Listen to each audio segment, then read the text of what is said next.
How would you describe the state of the Jamaican economy right now?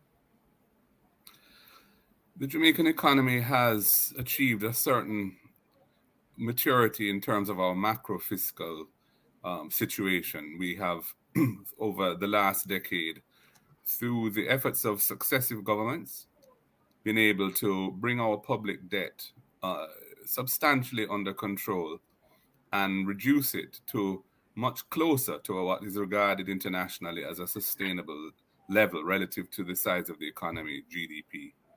So that has been a very important achievement.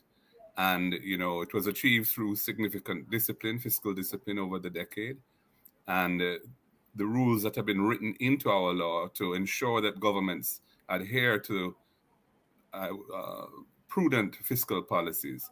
Has, those rules have, which are generally referred to as the fiscal rules, have borne fruit in the sense of ensuring that governments stay on track to achieve a more sustainable debt level, which is very important because that enables more resources to be available to do other things, very important things like looking after the infrastructure of the country, looking after important services such as health services, education, etc.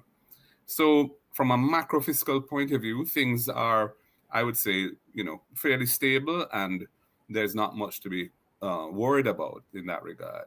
However, in terms of how people feel about living here and the experience they have living in Jamaica, it's a different picture.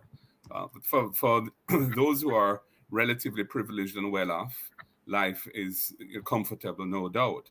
But for a lot of Jamaicans, it's a struggle.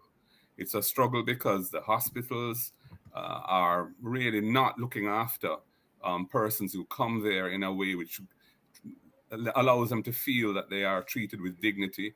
When they need a hospital bed, they often have to wait very long time. They often have to wait on a bench, sometimes for days, or even lying on the floor in a wheelchair when they should be admitted and in a bed.